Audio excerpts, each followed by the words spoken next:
যে আমরা চলে যাই আজকে আমাদের কাঙ্ক্ষিত কাজে। আমরা গত ক্লাসে দেখলাম যে কিভাবে একটা স্যালারি শিটের ডাটা এন্ট্রি মাইক্রোসফট এক্সেল 2019 ভার্সনে করতে হয়। আজকে আমরা আমাদের স্যালারি শিটটা সম্পূর্ণ করব। আমরা দেখলাম যে আমাদের স্যালারি শিটে গত ক্লাসে আমরা করলাম serial number, name, position, basic salary, mobile allowance, medical allowance, house rent, net salary, provident fund. আজকে আমরা দেখব আমাদের আরও একটা কলাম যার মাধ্যমে আমরা আমাদের স্যালারি শিটটা সম্পূর্ণ করব। পেমেন্ট, তারপরে থাকতে পারে টোটাল স্যালারি,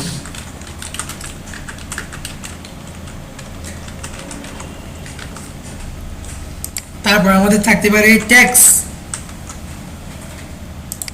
তারপর থাকতে পারে ডিডাকশন, কোনটা কি আমি একটু পরেই বলি। তারপর আমাদের থাকতে পারে র্যাঙ্ক, তারপর থাকতে পারে ম্যাক্সিমাম স্যালারি, তারপর থাকতে পারে মিনিমাম স্যালারি, তারপর থাকতে পারে গড়ে কত করে পায়, অ্যাভারেজ। এগুলোকে একটু বাড়িয়ে দিই।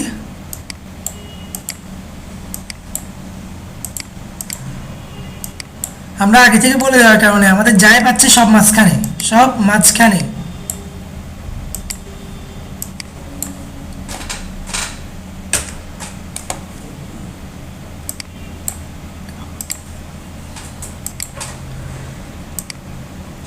সিলেক্ট করি, বলি যে এদেরকে বোল্ড করি, বোল্ড হচ্ছে জি।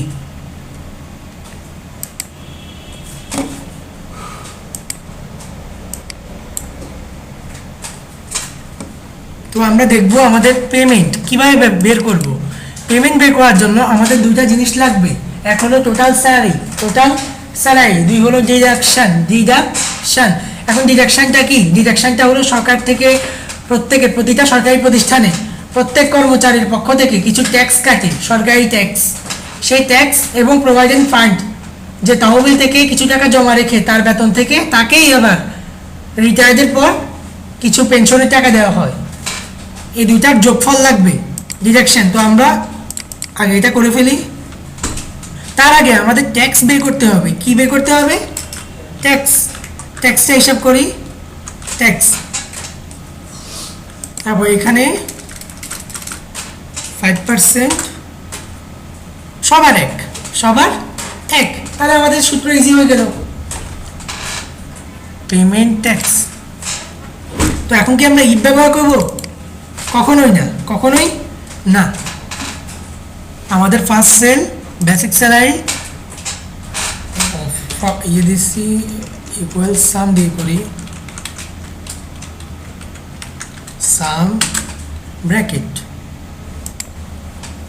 বেসিক স্যালারি ভাগ পার্সেন্ট,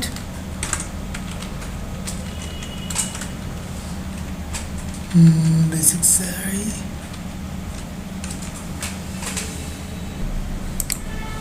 তারপর আমাদের ব্র্যাকেট, তারপর ইন্টার। বের হয়ে গেছে না প্রত্যেকটা? জি, আমাদের ড্র্যাগ করলে বের হতো।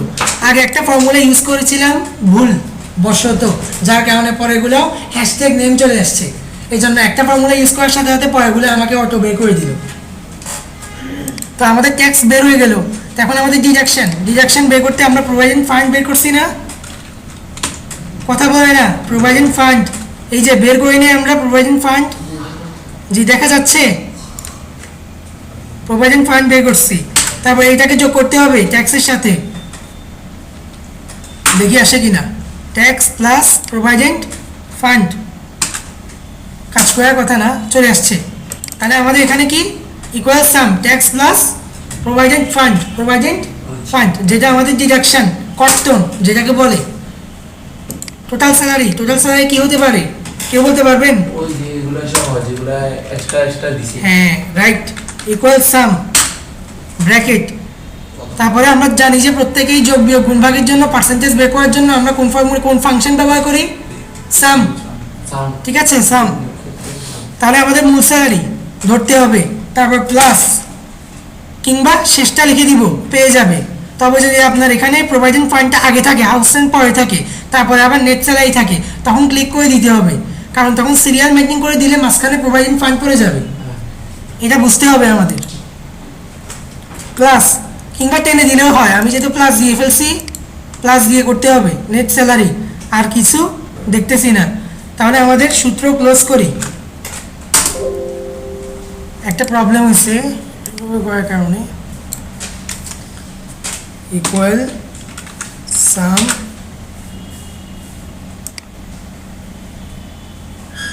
মেডিকেল অ্যালাউন্স প্রোভাইডিং ফান্ড না,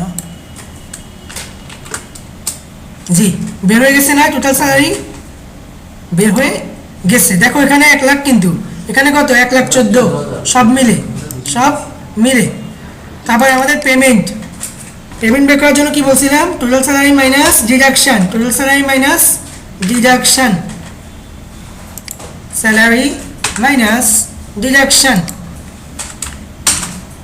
এন্টার। জি প্রবলেম করতেছে, এই জন্য আমরা ড্রয়িং করব কখন, পরে, আগে আমাদের শিট শেষ করতে হবে।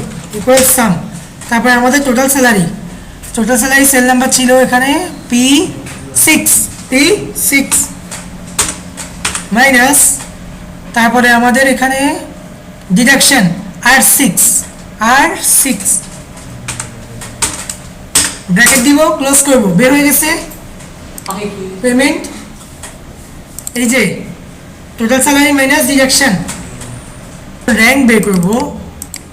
র্যাঙ্কের জন্য আমরা যে ফর্মুলা ইউজ করবো তার নাম র্যাঙ্ক। কি র্যাঙ্ক ইকুয়াল র্যাঙ্ক ব্র্যাকেট, দেখো বলে দিচ্ছে, ভুল হওয়ার কোনো সম্ভাবনা নেই।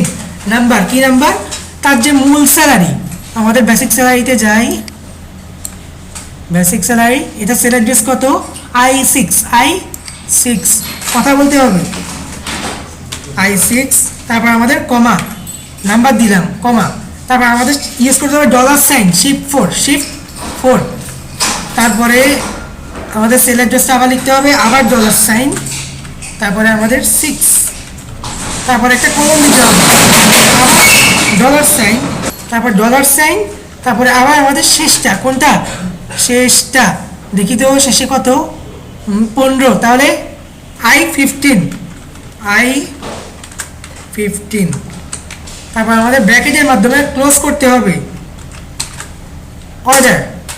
র্যাঙ্ক দেখো চলে আসছে, কার র্যাঙ্ক কত। এখন যদি এটা উল্টাপাল্টা হইতো, উল্টাপাল্টা ভাবে চলে আসতো, তবে যার বেতন বেশি তার র্যাঙ্ক 1, সবসময় তার র্যাঙ্ক 1। কথা বোঝা যাচ্ছে? যদি এখন উল্টাপাল্টা হতো, আমাদের 1 লাখ মাঝখানে হইতো, তারপরে উপরে হইতো 50,000, 1 লাখের পরে আবার 80,000, এরকম উল্টাপাল্টা হইতো।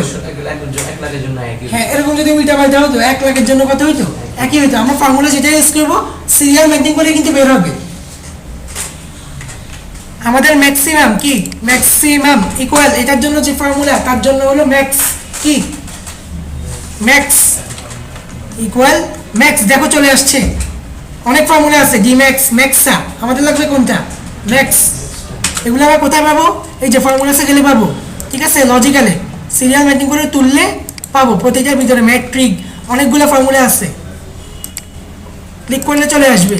এবং ক্লিক করলেই যদি চলে আসে, তাহলে তো আমরা এক্সেল শিখতে আসিনি, কেন হলো ওইটা জানতে হবে আমাদের। ইকুয়াল ম্যাক্স, ফর্মুলাগুলো অনেক ইজি, একটু খেয়াল করতে হবে। এখনো বড় কঠিন ফর্মুলা আমি করাই নেই, সামনে করাবো। ইকুয়াল ম্যাক্স, তারপরে আমাদের বেসিক স্যালারি, কি basic salary, sell address I6, সর্বোচ্চ চেষ্টা করবা সবসময় লিখে দিতে, ক্লিক না করি। I6 ব্র্যাকেট দিয়ে ক্লোজ করবো, এতটুকু, আর কোনো কাজ নেই, এন্টার। দেখো ম্যাক্সিমাম স্যালারি বের হয়ে গেছে 1 লাখ ম্যাক্সিমাম। এরকম হলে আমার ক্লাস করতে পারবেন না, শেষ। ইকুয়াল মিনিমাম, আমিও কিছু দেখাবো না, স্যারকে যে বলেন, ইকুয়াল মিনিমাম I6